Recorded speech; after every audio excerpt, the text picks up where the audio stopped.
All right, so Luke chapter 4, verse 28. And all they in the synagogue, when they heard these things, were filled with wrath. So they got angry. Like, whoa, who does this guy think he is? They feel with wrath.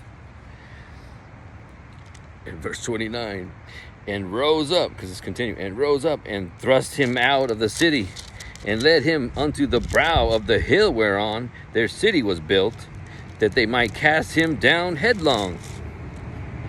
So they were so angry, so full of wrath and anger, they grabbed him, led him out to the end of the city. They were going to throw him off the cliff, right?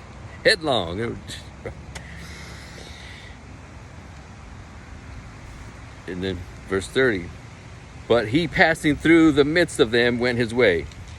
So he got away from right through the middle of them. You know, they thought they were going to throw him off the cliff, but it wasn't his time. He got away. And then verse 31, and came down to Capernaum, a city of Galilee, and taught them on the Sabbath days. All right, so he just keeps going. See, he's going through tribulation, trials and trouble, persecution, right? They grabbing him, they're going to throw him off the cliff. But he gets away and he just continues his mission. No one's going to stop him, you know? So we got to be prepared for trouble, tribulation, persecution. Because preaching the word of God, people, we're trying to let our light shine, you know, through the gospel and preaching the word. People that aren't saved, they're in darkness. They don't like the light. So they try to shut us down and come against us in all different kinds of ways. You just got to ignore them. And just rejoice in partaking in the sufferings of Christ. You just got to keep going on with the mission. You know, we're not exempt from tribulation. And then verse 32, and they were astonished at his doctrine, for his word was with power. Yeah, it's interesting. Like, because I know he probably, you know, because just before they want to throw him off the cliff. So now he's coming and preaching. He's like, now he's fired up now. Oh yeah, you want to throw me off the cliff? Okay, now he's preaching with power. His word was with power, so he was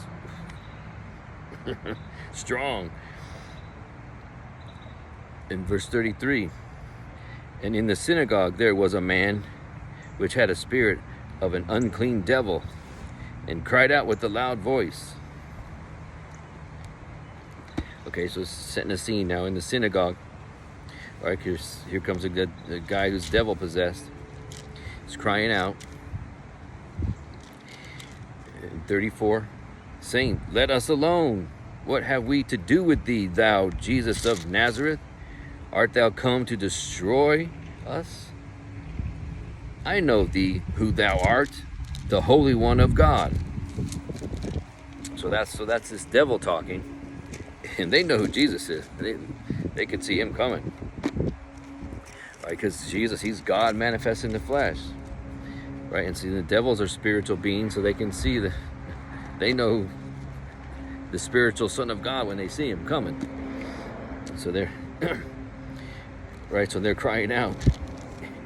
I said, you come to destroy us already? In verse 35, and Jesus rebuked him, saying, hold thy peace, and come out of him. And when the devil had thrown him in the midst, he came out of him and hurt him not. So he just said, hold thy peace. That says, means be quiet. Shut up, devil, and come out of him. And so he came out of him. And then verse 36. And they were all amazed, and spake among themselves, saying, what a word is this? For with authority and power he commandeth the unclean spirits, and they come out. Yeah, authority and command. He was already fired up from before. Now he's, come out, And then verse 37, and the fame of him went out in every place of the country round about. All right, so his population is growing and growing. Everybody knows Jesus. They know who this guy is and what he's doing, all these signs, wonders, and miracles, and casting out devils.